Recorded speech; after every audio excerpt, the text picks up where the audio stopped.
Welcome back, everybody. It is a Tuesday, and we're back to the norm. Lions losing, Lions getting their butts kicked. It was a fun week, but hey, this is probably for the good in the long run, as we've seen the Texans have now pivoted to Davis Mills, their all-time starter. And the Jaguars have become just an absolute mess with Urban Meyer. So they are definitely a threat to our one pick. But what is going on, boys? Nick, you already are in the festive spirit. I could see. Is that a Darth Vader sweater? It is. Nice. Darth Vader ugly sweater. Got our Lions Santa hat on, We're ready for the holiday festivities, man. Let the losing begin. But let the caroling begin as well. Forward down the field. I hate that song so much. Julius, my man, what is going on? Repping the Red Wings as always. Wings are giving us some light into this Detroit sports atmosphere. Yeah, playing tonight. Go Wings. They got some good young players. We don't even have that much expectations of them, and they're doing pretty decent. So it's like nothing to be mad about in Wingland. But in Lionland is a different story. But I'm not even mad because we lost to a team that pretty much had to beat us. The Denver Broncos could not lose to us in going for the playoffs with the amount of players we had out. One of the worst team in the league record-wise. Right after Demaryius Thomas passed away, RIP, at home, they could not lose. They could not lose that game. So I am okay that we lost it because we were supposed to lose it. Yeah, that's pretty much sums it up. The Lions had 23 guys out from just COVID, flu, injury, whatever. But we had to call up a few guys from the practice squad who actually just started the game. One of which, Craig Reynolds, our boy, our preseason standout. Craig Reynolds returned to the big stage, and he made the most of it. He was PFF's top graded running back out of all running backs this week, and honestly is at least making a case to stick around in the NFL. Hopefully the Lions could figure out a way that we could keep him, but it's probably going to be tough with just Jefferson, Swift, Jamal Williams, Godwin, who is now been playing pretty good, even though he had a couple fumbles. But outside that, we'll see what the future holds for Craig Reynolds. Another running back news who not the best of news, DeAndre Swift. It's looking like he might be headed to IR. Dan Campbell said he might need a little more time than expected. And this is kind of what I was expecting. I figured we would put him on IR eventually. I thought it was kind of weird we didn't that first week, and they kind of gave a little false hope of Swift possibly coming back in the next week. But all in all, we should shut him down. Do you guys agree? I agree. I mean, there's no reason to have him out there. Don't risk any more injury. This guy is obviously the best running back we've seen in a long time. Let him be fresh. Let him be healthy. Let's get to next year. Let's see all Craig Reynolds and Jamar Jefferson and Godwin for the rest of the year. Even Jamal. I love Jamal.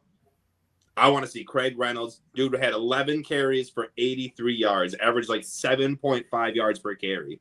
He needs to be – sorry, Jamal Williams, you're awesome, and you're a great teammate, and you're a great locker. Craig Reynolds is a better running back currently right now. He is a better rushing player. Maybe not great at pass blocking, but he can rush. So I like Craig Reynolds. Let him sit Swift down. I'm glad you said that, Nick, about Craig Reynolds and Jamal Williams, because at this point, it's a trend with Craig Reynolds. Okay, I saw it in the preseason, and we saw it every game in the preseason too. Every time we got to snap, we was like, dang, he seems like he's pretty good. Okay, yeah, well, we got Jamal, we got DeAndre, throw him on the practice squad, blah, blah, blah. But now he's in the NFL on one of the best run defenses in the league.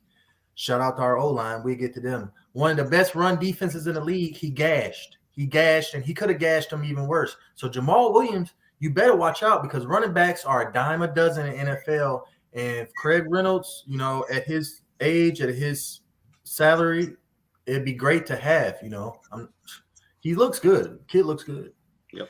Yeah, and he's also got a great story. He's got, one of those kind of like Joik Bell type stories where from D2 college, only got one offer to play Division II running back, took it. I forget where it was. Some weird school name. It's like Cutstown or something like that, but I don't know. D2 guy, cut from 7 teams, 7 practice squads, finally finds a home with the Lions, has a great preseason, but ultimately kind of knew, or at least Lions fans knew, he probably wasn't making the team just due to the fact of we already got our Swift, we drafted Jefferson, and then we signed Williams, and the crowd was too big. But all in all, I hope somehow he finds a spot on the Lions, whether if it's if we keep him on the return squad for a while or what. But this dude's got some talent, and I'd hate to see him, really take off on another squad. And the reason why Julius alluded to the fact that, running backs are a dime a dozen is because of injuries. Because even the best running back is one, tweak away from being out and the next man up. Realistically, you need 5 running backs. You need 3 to 4 running backs on your team and 1 on your practice squad. We have a plethora of them with Godwin, who I believe averaged like around 3.54 yards per carry. He is all right. Jefferson looks fast. He looks good. Obviously, Craig Reynolds, we just sat here and talked him up for the last 3 minutes. Like, we got a lot of good running backs. I'm sorry, Jamal Williams, but you're out the door, in my opinion. Like, I love him, or stick around, but expect Craig Reynolds to be taking over more of a backup running back duty. I like him. I like Godwin a lot, and I like Jamar Jefferson a lot. And I like all of these guys. I like how young and raw our running back room is. Yeah, one exactly. of the positives. We did have some bad news happen pretty quick on in this Denver game. Jerry Jacobs, we saw the hit. He was rolled up on his knee, carted off, or maybe limped off to the locker room. But I don't know if his exact test results have come back, but Dan Campbell pretty much alluded that it was a torn ACL or some sort of ACL rupture. So it's going to be probably like 6 to 9 month-ish recovery. The good news is ACLs aren't as bad as, or even like remotely as bad as what they once were. I have no doubt that he'll come back from an ACL injury. But if it was Achilles like Okura had and like Okuda had, it'd be a little different. So at least it's nothing super, super bad, but torn ACL, never good. Shout out Jacobs. Dude was baller this year, undrafted, came out of nowhere. I tore my ACL. I was back playing ball in about 9 months. He'll be all right. We'll get him out there next year. Shout out to Jacobs. Hey, you know what Jacobs did that a lot of players don't do? He came out with a statement to the fans of the Detroit Lions. That lets you know that his heart and his mind was in this team. And it just wasn't, what you saw was real, and he's gonna bring it back. And he's just the great story that we have, an undrafted free agent, and he looks like a future starter. I'm sure he'll bounce back. Absolutely, yeah. And then, I do like that message that he did put out to the fans. It does show that he's kind of all in with Lions Nation. So good to see. Hope he gets healed up fast. Some cap news going on. The new 2022 cap has been raised to $208.2 million. It's up from last year. It's looking like it's going to continue to rise all the way to 2023, maybe even 2024. But as of now, the Lions are projected 40-ish million, and which is looking like the 13th, 14th most. But if we cut Trey Flowers, we could save another 10.4 million, which would push us to 50 million, which would be inside the top 10 most cap space. So Lions, we could make a full 180 next year. If this defense plays like it does, we get Okura, we get Hutch or Thibodeaux, we get some of the defenders back, and the Lions just get a little bit older, add some veterans, and honestly, we could be in the spot for a 7 seed. Who knows? Maybe not with Goff, but think when we get rid of Goff and how much more money we're gonna have. You know what I mean? Yeah, Goff and Trey Flowers right now, they are our 2 biggest contracts. Unfortunately, Goff, we probably can't get out of. It's no really point to, but Trey Flowers, we can definitely save a chunk of. Should we just go and spend all that to Chris Godwin? Do we just be like, Godwin? I'd be cool with that. I'd be cool with that as long as we give Godwin a quarterback that can throw it to him. As long as we got their Well, draft, let's bring this up right now, or Nick, because I trade. forgot to bring this up last episode. So, all right, who is the one free agent wide receiver you guys want to go out and get? Mine, Michael Gallop. I'm a big Gallop guy. Nick, you said no. You did not like him, and I think Gallop, he's a stud. He's been playing with Amari Cooper, CeeDee Lamb. He hasn't had, the main top cornerback at all times, so that is my one concern. But Michael Gallop has made all the catches. He's had the 1,000-yard season. He's had the 100-yard game. He's played with good talent around him, so I think he would fit. Yeah, no, spare me on Gallop. The dude's 25. Like, he's never been able to amount. But you're not going to find You're not going to find another wide receiver that's under 25. Chris Godwin. He's like 2 months. I think Godwin is just turned 26. They're about the same age. But he's younger, and he's a lot better, and has proven to be a lot better with quarterback as such as like Jameis Winston. He's better with Jameis Winston as Tom Brady. Like, Brady's like a smarter man. If you just chuck it to Godwin every single play, that dude makes plays. He is such a good. He's an amazing route runner. We need to feed him money. We need to get Goff out of there. Get a rookie quarterback in. I don't care what all the Scrooges say out in Lions Nation that we need to tank again and go for a quarterback next year. That's ridiculous thinking. I'm not setting up for a 48 or for 2 straight years of losses. Like, I'm not doing that. We need to get a rookie quarterback now. We need to get Godwin, and our defense is not bad. You want me to tell y'all how we could win the Super Bowl next year? Oof. Please. Trade the boat for Deshaun Watson and he's got no trade clause. He ain't sign the boat. Out of here with that. Sign the boat over to Chris Godwin. Boom. That would be cool. We in Super Bowl conversation immediately. And then Watson goes to jail, and then we're like, I know he goes to jail if he becomes a Lion. I don't know about his legal situation. It probably could be total fantasy, but I'm just saying, if it's not, and the Lions want to, I don't know, blow heads off. It'd be crazy. It'd be so fun. And Nick, I will say I was wrong. Michael Gallup's 1 week younger than Chris Godwin. Chris Godwin was born Feb 27th, and Godwin was March 4th. The same. You got Mike Williams out there too. I'm cool with the Lions getting like Gallop and Williams or Gallop. I do not. The one guy I will say I was once in love with, once a diehard fan, but I don't want the Lions to get him. And he's going to be a big name. That's Juju Smith-Schuster. Yeah. He was a dude that I was all in on for fantasy the last couple of years. And I do think he's a good player, but just the TikTok and all that, I don't want to mix him. We can't pay him. You know why? And we already got Juju Smith-Schuster. We got a better version of Juju Smith-Schuster and Amon-Ra St. Brown, who is turning into a lethal weapon, one of the only lethal weapons in our passing attack. And I can't wait to see what he can do next year. So we don't need Juju. Are we out on the Allen Robinson talk these days? I'm out on that too. Unless you believe Deshaun Watson. I think I am. Yeah. He's. I don't know. Do we give $25 million for 3 years to Devontae Adams? Do we just overpay? Unless you go and get Deshaun Watson. Man, that'd be nuts. Watson and Adams. Holy shit. You know what would be cooler? Tom Brady left Bill Belichick, won a Super Bowl in Tampa.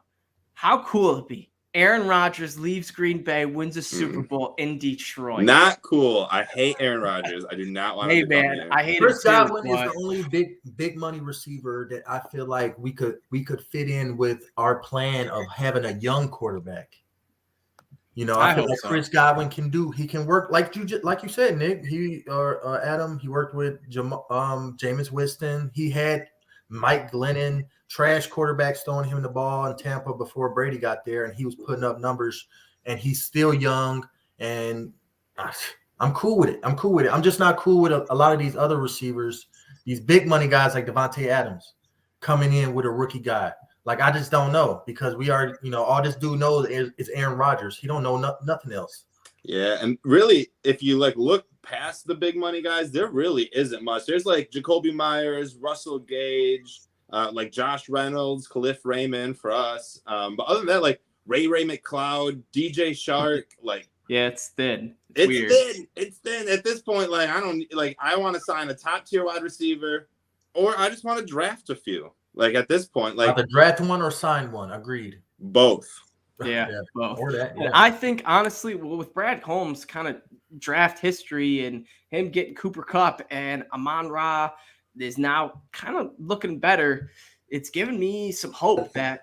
I don't know how you get away comparing Amon-Ra St. Brown to Cooper Kupp right now. Cooper Kupp is literally I'm not. Literally has the triple crown of wide receiving. And Amon-Ra St. Brown has had like 3 good games so far this year. To be honest, to me, Amon-Ra St. Brown has been a huge letdown to me.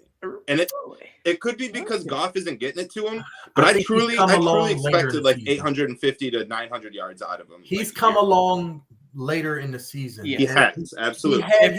He had more bumps and disappearances earlier in the season, but I would say in the last 3 games, he has shown up like what we expected to see. Yeah, exactly. If he started this way, then I think we see that 800, or at least he needs to do exactly what I always say doesn't ever amount when it comes to teams though. But for players, he needs to bring the momentum that he's gathering here at the end of this season, steer into it. Yep.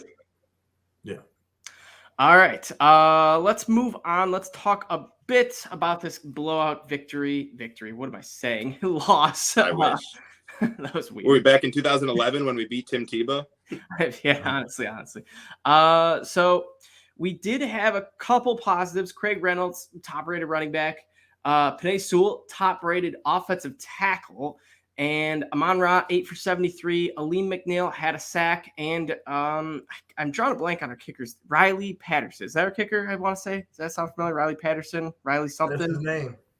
I don't know. It's either our kicker or like a friend I had in like 3rd grade. It's one of the two. That's exactly what I thought. I was like, is Riley Patterson a kid I went to high school with? Or exactly. And so, yeah, he looked good. He drilled like a 46-yarder or something. So maybe he could be our kicker for the future. But all in all, you guys got any other positives from this game? My one that stuck out was Aleem McNeil. He had a great sack. I think it was like the Broncos' 2nd or 3rd drive. It was early on. And it wasn't so much him being a force, just bulldozing in. It was him kind of just being patient and figuring out where the quarterback was going to move. And he met Teddy where he moved up. So it was a nice just kind of awareness.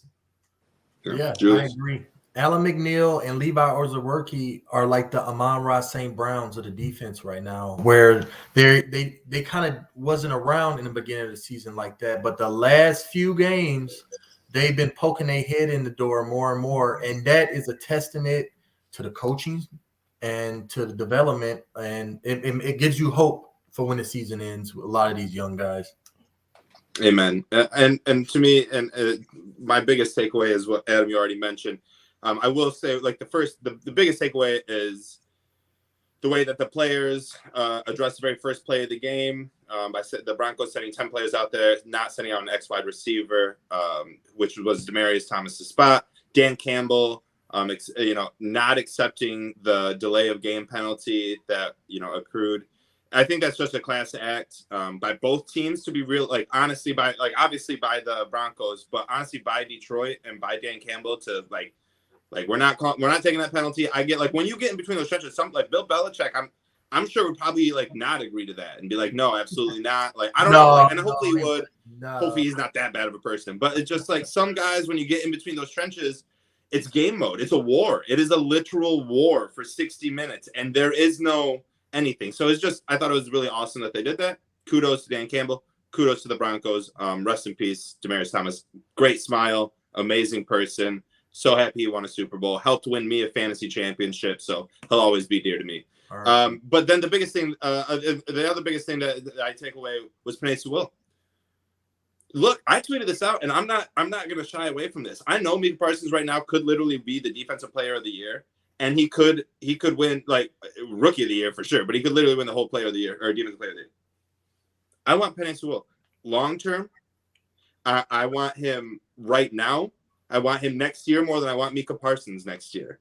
I'm telling Sewell is literally going to be a 14 to 15 year Hall of Famer. Like what I think of is like Willie Roaf from the Chiefs or Jonathan Ogden from the Ravens. They're a little bit back there.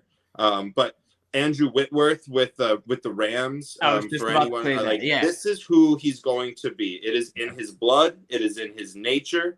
As long as he keeps a good head and his mentality strong, and we start building around and we get him a winning team, he will be a Lion for life. And it is amazing to see week after week, quiet while everyone else sits here and snaps and tic-tacs about Micah Parsons, the top graded right tackle week in and week out. And since he's moved there, is our young 21-year-old, 21-year-old Penei Sewell. Freaking love him, and he played amazing this week. Yes, sir. Our offensive line is going to be nasty in like a year from now. If healthy, we just got to stay healthy.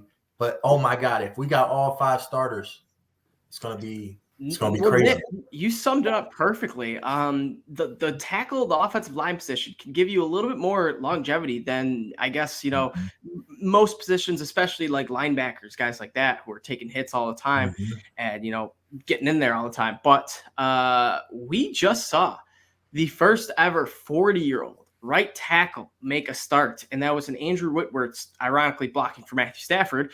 And honestly, with just the technology, the medicine, the science, everything moving forward, I would not be one bit shocked if Penei Sewell played till 39-40. Yeah. And if he gets to anywhere like around 37, 38, 39, oh my gosh, this is a grand slammed, one of the best Lions picks of all time. And say he makes it to 41 years old, right? That's 41. Yeah. That is 20 years. That is 2 decades of him solidifying one of our tackle positions, whatever it may be in the future. That is insane. That's like Jason Hansen. You know what I mean? That's like something you just don't think about for a guy to be, but it's so possible. Franchise cornerstone, no doubt. And I knew it all along. He just built different. You saw it. This guy could have been the number 1 pick easily. I'm not lying to you. He is a cornerstone tackle. We got him at right tackle right now. He could do it at left tackle. He could do it at center. He could probably play tight end if we needed him to. He is just elite, and he should make an all-pro team this year. I am not lying. Go look at the stats. Go look at the analytics. Go watch his film. I went back and I rewatched the Broncos game. I swear to God, 95% of the time I watched the offense, I was looking at Penei. And he was everywhere. And he's just strong. And he's just fast. And he's like playing with defensive linemen sometimes, knocking guys on their like butts multiple times. It's a beauty. It's a beauty to watch. He's so young. I'm so excited to have him. It reminds me of when Quentin Nelson jumped onto the scene with the Colts. Yep. Just everyone Rookie was all-pro. All-pro. The Pro Bowl be damned. I don't give a fudge about the Pro Bowl. He needs to be a first team or second team all-pro.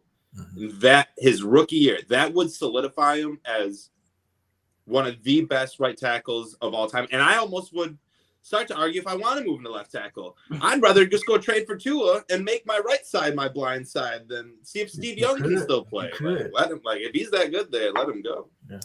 Yeah, 100% agree.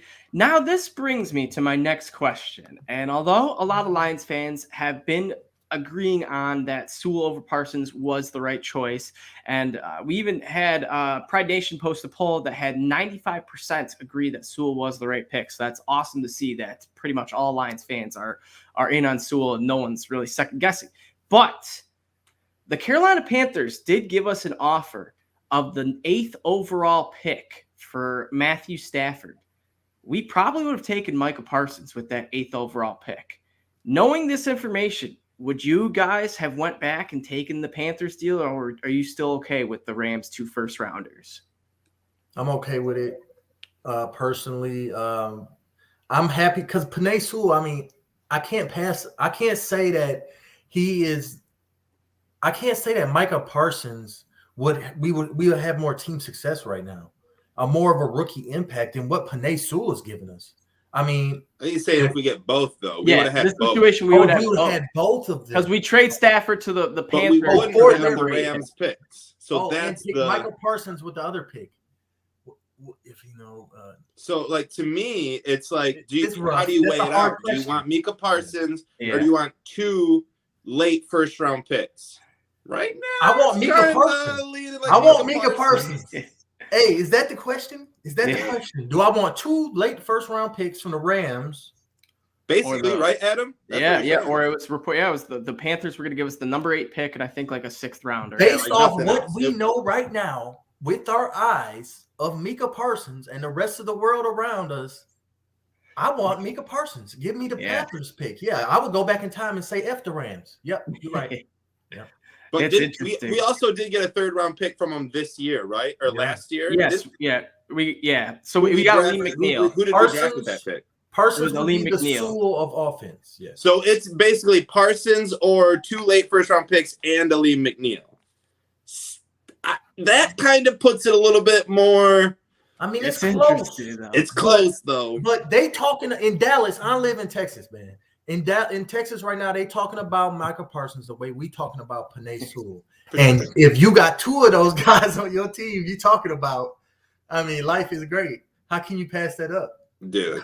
That would be talking about like Micah it's Parsons fun to have these Lawrence picks Taylor. right now, but it would be so fun to have those 2. It would be like Lucas Raymond and I can't remember his name, Snyder. Like for the Red Bulls, like 2 just unbelievable rookies. You know what I mean? Comparable, most definitely.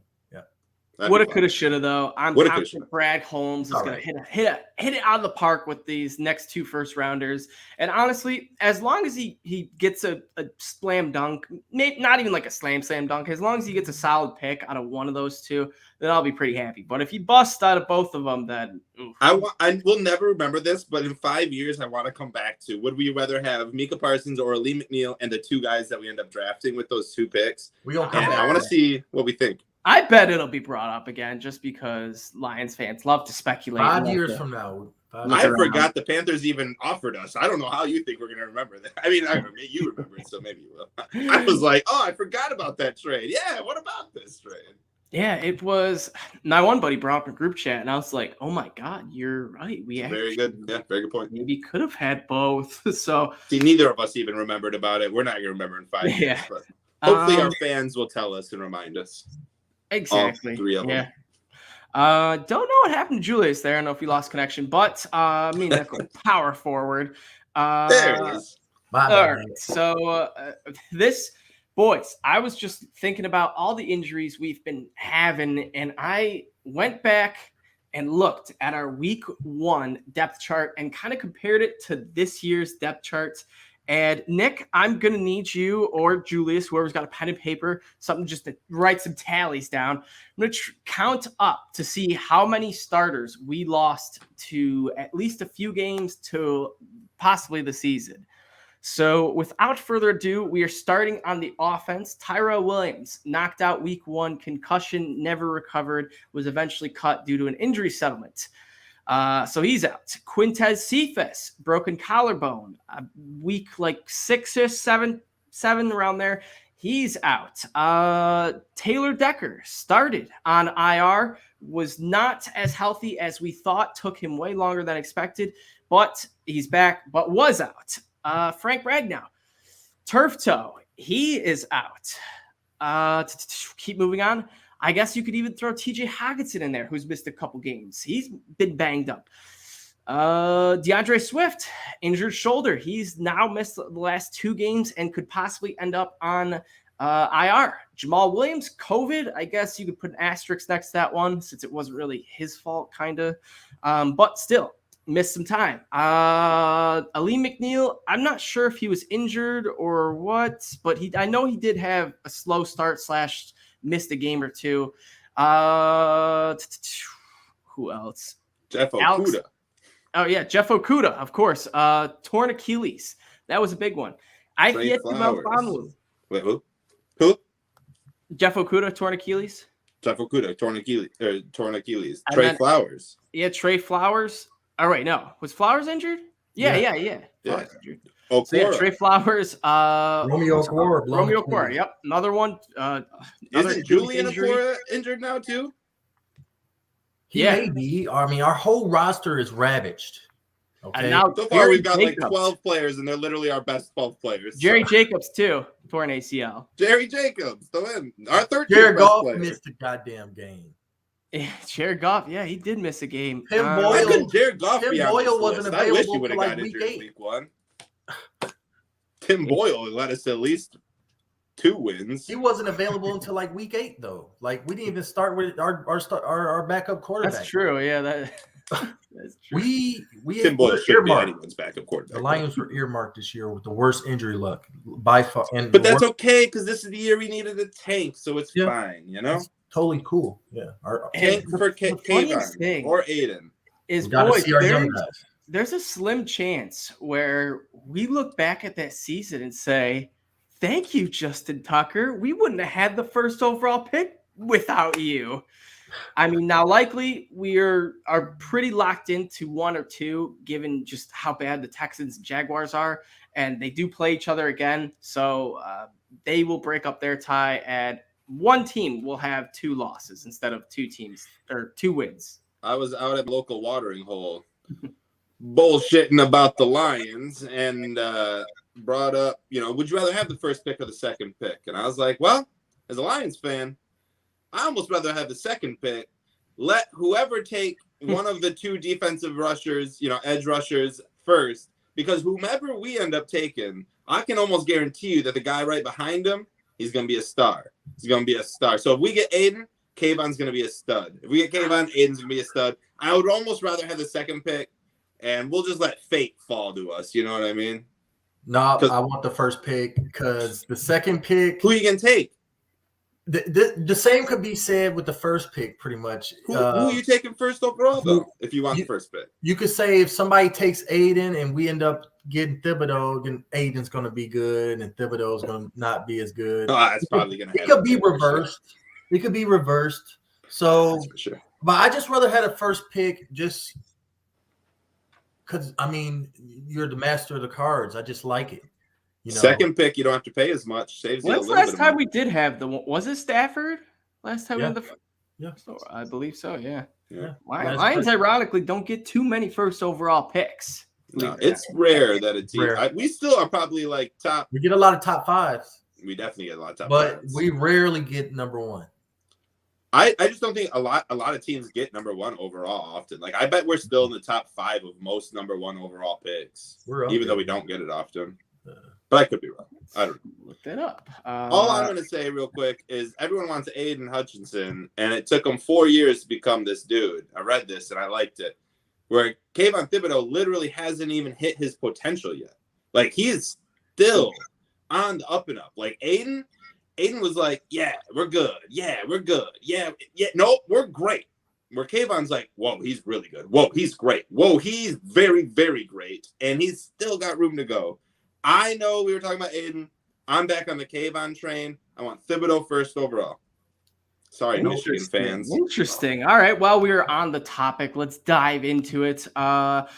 We are, I guess, Todd McShay. I think it was Todd McShay. One of those big time analysts put out their first college mocks, and they had the Lions taking Aiden number 1 and Sam Howell at pick number 25 with that Rams pick in the first round with our second first round pick. So before we get into that, let's talk a little Hutch versus Thibs. For me, I'm obviously the Michigan man. I want Aiden Hutcherson. That one video that I tweeted out where you could see him, he's just like geeking himself up, does like a little hand twitch. You could see he's talking to himself and just bull rushes number 75, pancakes him. Oh man, that aggressiveness, that power, passion, anger, I want that. And honestly, I haven't really watched a whole lot of Thibodeaux, so I don't know if he has that or not. I'm sure he has something like that. But what I do know is Hutchinson is more, he isn't really a guy that would switch to outside linebacker or would be able to play some snaps there. He would be mainly defensive end. And Thibodeaux might be able to play outside linebacker a little bit more, in which he could kind of be that Micah Parsons, in which he could play both spots. So, Julius, be the tiebreaker here. Hutchinson, Thibodeaux, what is your take? And would you be okay with Hutchinson just being that dominant defensive end as opposed to a dual threat in Thibodeaux? I've watched as much Thibodeaux highlights as not anybody, but I've watched, I would say, at least an hour's worth online, just, trying to gauge him out. And then I compare what I've seen from Aiden. And athletically, Aiden Hutcherson is like TJ, the Watt brothers, the Bosa brothers, freak of natures, athletically. And he might test out one of the best athletic profiles of any defensive end prospect to come out of the draft in like 20 years in the combine and analytics. We'll see. But his attitude and his mental as well. I mean, I feel like we'd be passing up another cornerstone as we speak of Penei Sewell if we pass up on Aiden Hutcherson. With Thibodeaux, the good stuff that I saw, I mean, he could also reach those heights. You know what I'm saying? Like there's not like big question marks with Thibodeaux. It's just that the sample size is a little bit smaller. Injury history is a little bit, well, not really even injury history. He just kind of comes and goes sometimes. And it's not even questionable. But Aiden Hutcherson broke the pressure record on an all-pro offensive lineman. The right tackle from Ohio State just made the All-American list. I think his name is Pierre. I forgot his name. But he actually torched this guy to a record 15 quarterback pressures from that side. I mean, that's what I want on the Detroit Lions. I'm not going to lie. I'm not even going to front. If he's available, if we got the number 1 pick or we got the number 2 pick and the other team picks Thibodeaux and we take Aiden, I give the Lions an A+ draft at this juncture. We'll see as this process moves along. But I'm team Aiden right now. Fair enough. I think you kind of hit the nail right on the head, Julius. But all in all, either way, I just hope we get one of those two guys. I hope there's Lions don't do something crazy and win a couple more games, beat Seattle, beat the Falcons, and somehow finish 3-1-12, 13, I don't know. But I do not want it to happen. I want one of those two because you can tell those two guys are going to be team changers, in which we've seen, the Bosa brothers, the Watt brothers, Myles Garrett, Chase Young, these guys, their first couple seasons, they change defenses and can make a big impact. So that's one thing I will be looking forward to the Lions to get. But these aren't the only prospects that Detroit has their eye on or could even get. We are going to have another late first-round pick from the Rams, and then we also got the rest of our picks, 2nd, 3rd, 4th, etc. So give me some wide receivers that you guys might want. There's honestly pretty good amount coming around. Traylon Burks, Mechie, Drake London, David Bell, Justin Ross. Nick, who's your one wide receiver that you would like the Lions to take? And I guess what round would you feel comfortable at taking another wide receiver?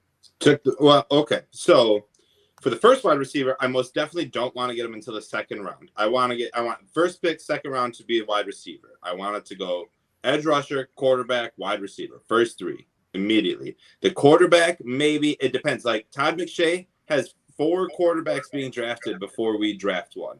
I do not want to get Howell with the 5th. I do not want North Carolina quarterback. Mitch Trubisky has given me far too many, about PTSD, just from watching Mitch Trubisky highlights and now being aligned. I don't want it. I don't want anything to do with any North Carolina quarterback. So I don't want Sam Howell. However, I do like Desmond Ridder there. I do like Malik Willis there if they fall. I like Kenny Pickett if he falls there. I like all those guys if they fall. Wide receiver, we don't need to get into the 2nd round because there is a plethora of them. There are so many wide receivers. It is crazy. However, if Chris Olave, however you want to pronounce it, from Ohio State, we all know him, especially you boys. If he falls to the 2nd round, he is number 1 on my target board. He's probably going to be a first rounder. Probably not going to fall. Would have been a first-round draft pick last year, in my opinion. Stayed in school just to lose to Michigan. I don't know why he did that, but he did. And now he's kind of falling a little bit, in my opinion, especially because their wide receiver 2, who I do not know his name, but it's a something, that guy broke out onto the scene for Ohio State. And he kind of pushed Olave down a little bit. If he falls, that's great. Other than that, Justin Ross looks awesome from Clemson, I think, and Mechie from Alabama, also good. I like the Ross pick most because he is Big. He's just a big boy. I don't want another Amon-Ra St. Brown. I want a big boy catching the ball. Another guy, I can't remember his first name, Trey, it's a basketball player. Burks, whatever Burks, yeah. From Arkansas? No. Mm-hmm. Yeah, Arkansas. Woo! I cannot believe I He's called a that speedster. out. That's crazy. I've been watching too much college football lately. He is also a big wide receiver who is great and will make an impact in the red zone. Think Michael Thomas style. That's who I like. Those are the guys I want. But I don't want him in the first round. No wide receiver in the first round. I do not care. Do not do it. I'm not doing it. Don't do it. Yeah, I agree. I think with the amount of wide receivers there are, we don't need to reach, even if we want to, even if, the number one wide receivers there at pick 25, 26, whatever. I still think I'd rather take, the number 5 receiver in the second round or something like that. But some of the guys that I like, the one dude who I really like is David Bell. I think he is going to be a stud. He's a great positional type wide receiver. You just kind of throw the ball in the right spot and he'll adjust and make the grab. He had a phenomenal game against Michigan State in which he went for over 200 yards and kind of carried them to victory. Although Michigan State, they did have like their 8th string cornerback playing that game. We had like the worst secondary too, but still, I get what you said. Yeah, he was making good moves, and you for the fans, for the fans that don't know, David Bell from where? Purdue. Thank you. So, keep an eye on him. I would love him. He's not going to be a, early second round pick. He's probably going to be a late second, early third-ish round there, depending on his draft grade and what he does in the combine, etc. Julius, you got your eye on any wide receivers or just any skill positions? Well, if we're going to go and get a number 1 wide receiver, I think Burks is the guy. He's just big. He's fast. He's tough. Like you mentioned, in the red zone, he's a monster. You could think DK Metcalf. There's, you want that. We need a number 1 guy. Amon-Ra St. Brown and Quintez Cephas, those kind of technical route runners are great, but you need somebody you could throw the ball to in a pinch. And so I'm cool. I really like Burks in that fashion. I also like David Bell, even though I don't know if we'll be in the ballpark around the pick, because you mentioned the second round. And so I think there's going to be a run of wide receivers in the first round. I really do. I don't know why. I just think that the position is hyped up this year. And like you mentioned, Nick, there's a ton of them. It's deep, deep, deep. So we'll see what's there in the second round. But I really want Burks from Arkansas. I really do. And for everyone who doesn't know, Todd McShay has Burks going 31st overall to the New England Patriots. Right there in our areas. Yeah. That would be interesting if we could snag him at the top of the second round. But let's talk some quarterbacks, because there have been some that have started to ruffle some feathers, kind of create a name for themselves. The biggest probably is Kenny Pickett, who is finished, I don't know if he was 3rd or 4th in the Heisman voting, but he was one of the Heisman finalists, had a great season at Pitt, led the ACC, and I want to say touchdown passes in a season. He absolutely took off and showed that he might be, this new quarterback that you might, want to take a stab on. So between Kenny Pickett, some other guys, Malik Willis, Nick, I mentioned Sam Howell. You're not a big fan on him, but McShay does have us taking him at 25. I would not want that either. But there's also guys like Desmond Ridder, who Cincinnati quarterback, who in the college football playoffs. So out of all these names, is there anyone that you guys have seen that your gut's telling you that we got to get this guy somehow, some way? I'm going to jump in, Julius, if you don't mind. And I called this out a few months ago, I believe. At the time, there was not one quarterback to be thought that could be a first-round draft pick. And I said there will always be. And right now, like I said, there's 5 quarterbacks being drafted in Todd McShay's first mock draft. That's probably a little extreme. It probably will be 3 to 4. But, yeah, I've said this 100 times, and I'm going to continue to say this. I don't know why we are just like not thinking Malik Willis needs to be the Detroit Lions quarterback. I don't care that he played at Liberty University. Josh Allen played at Wyoming. You know what I mean? Like, these guys come out of nowhere. It's fine.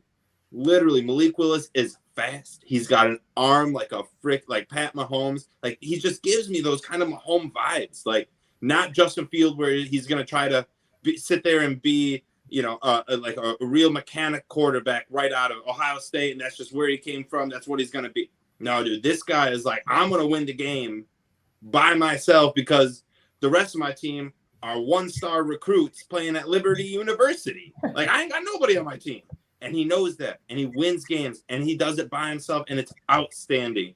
If you put him with the Lions, with St. Brown, with Chris Godwin, with Trayvon Burks, with this offensive line and DeAndre Swift and TJ Hutchinson, with a defense that is competent enough to hold teams under 22 points, at least, guarantee Malik Willis rookie year wins 11 games. I'll guarantee it right now if we draft him. Guarantee it.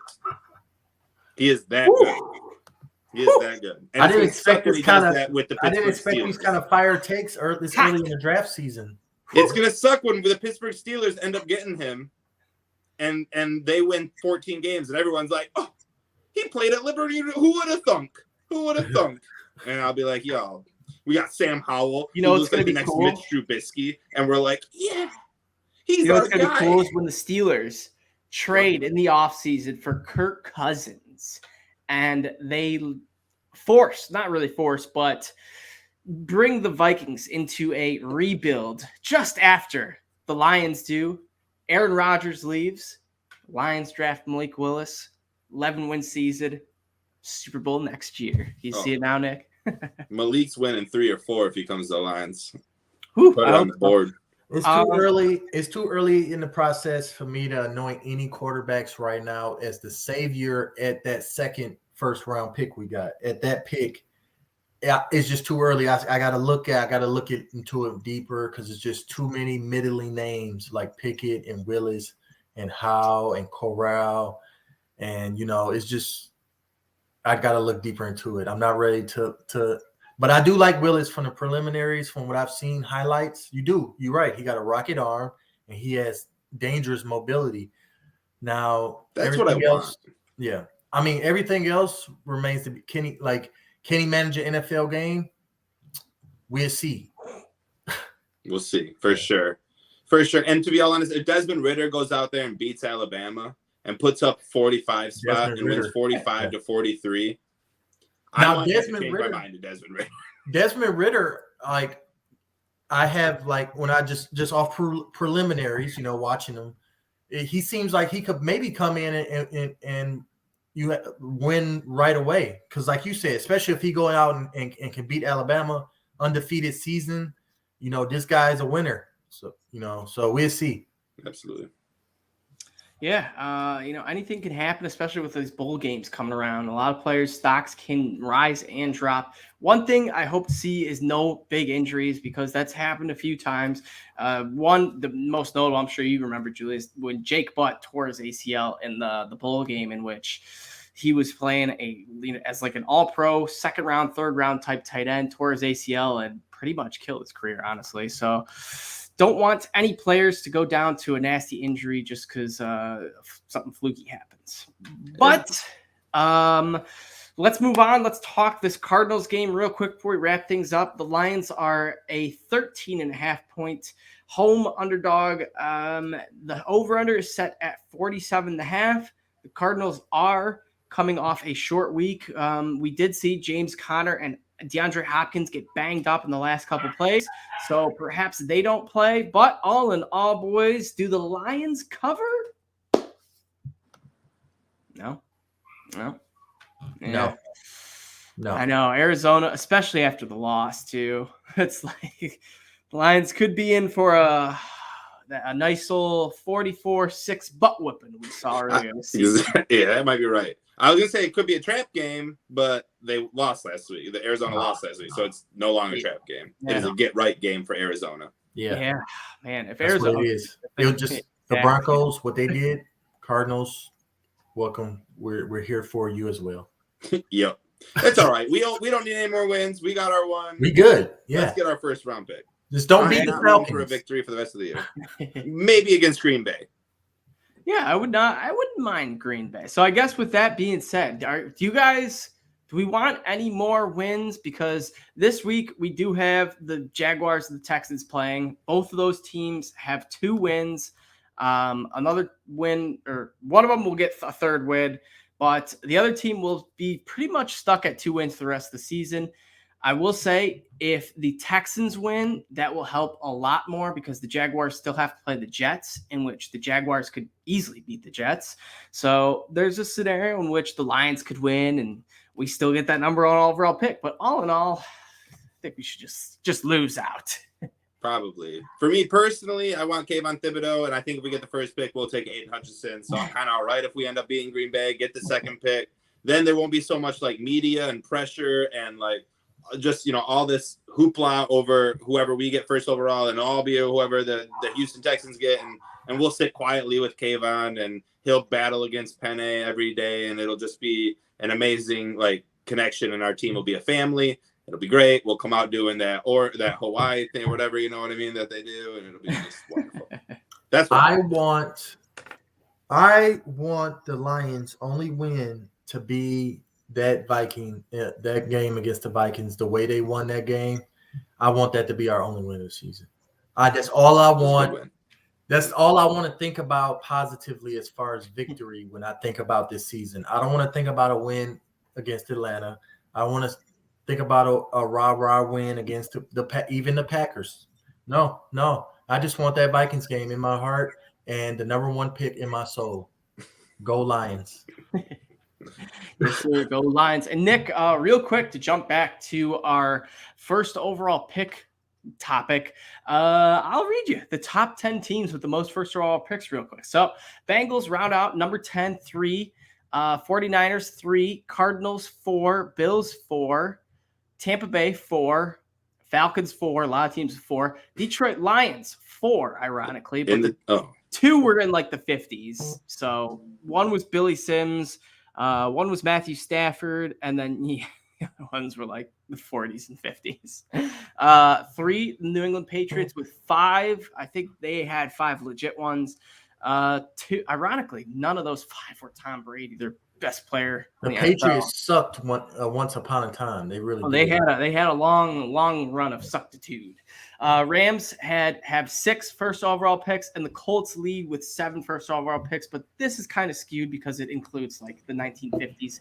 But still, all in all, not a lot of teams get the 1st overall pick a lot. Correct. It's kind of like once every like 5-ish, 7-ish years if you're a bad team. That's true. Crazy. It's crazy you didn't hear the Packers on that list, though. Yeah. Honestly. As old as the Packers is. Or even the Bears. Or the Bears either. The Bears bad their quarterbacks have been historically. The Bears are one of the winningest football teams in NFL history. And and a lot of that's based on how old they are. They're one of the most mediocre teams. They don't ever get the 1st pick, but they don't win a lot either. Yes. Let's not give them that much credit. That is true. Exactly. But one other question about the Lions-Cardinals game. The spread is set at, it was 47.5. You guys think, not the spread, the over-under. Do you guys think we at least cover 47.5? Goff maybe puts up enough, or the Lions get blown out enough? The spread being over 47.5 wouldn't surprise me, by the way. But the over-under, I'll take the under. I don't know why. But Cardinals probably jump out to like a 31-0 lead, and final score is like 31-6. Yeah, I can see that. I go under as well because I just don't have any faith in the Lions offense scoring many points in this game. Yeah, so. That's another good point. The Lions aren't, we're not putting up like more than 15, max 16. I'll be surprised if they had a touchdown in this game, to be honest. If they gave me a touchdown drive against the Cardinals, maybe in garbage time. I mean, that's what I thought against the Broncos, and we answered pretty quick, but we scored 13 points. I mean, we're still dreadful in the red zone. I mean, all we can do is run it. We have a good running game scheme, but that can only take you so far. We can beat the Vikings, though. Yeah, definitely. We put it all together. Yeah, exactly. The game, just one time. Beat the Vikings, but boys, you got any last? Comments? I do. Well, here, I got this little Christmas poem for us to finish out our show. All right, about the Lions. It's not too long, so This is great. just bear with me here. I have yet to rehearse this. I wrote it during lunch, but let's see how this goes, all right? All right.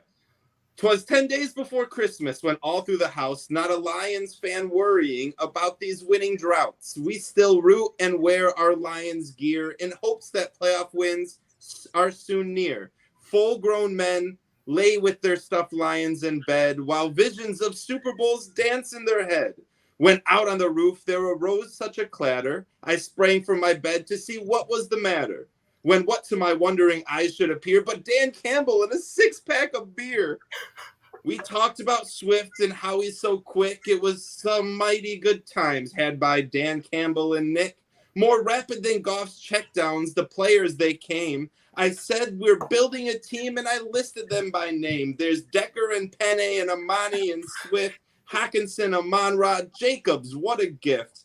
To the Super Bowl we go. As I drink my beer, I promise you this. Next year is our year. That was amazing. That was great, Nick. That was amazing. That was excellent. That's gonna be an all-time clip of this show. That poem. That was pretty funny. Definitely Right? gonna have to clip that one, post it out there. That was very, very good, Nick. That was Merry Christmas. clever. Merry I'll Christmas, definitely have to man. listen Amazing. back to that one. That was amazing. Hopefully, you guys are still listening and you guys got that sweet little Christmas treat instead of just signing off real quick when you heard the podcast was coming to an end. So if you stuck with us, thank you. You got that magical little Christmas poem by our very own Saint Nick. Amen. Merry Christmas. Go Lions. And if you guys want more from our boy Nick, you can check him out at Nick Faber NFL. Check out Julius at the Fifth Top, and then check out myself at Everyday FFB. You can always check out the boys at Honolulu Blues _ on Twitter. We post all sorts of good Lions content and news and updates. And as always, go Lions. Shout out everyone for listening, watching, mom, dad, especially you guys. Thank you. We are out of here.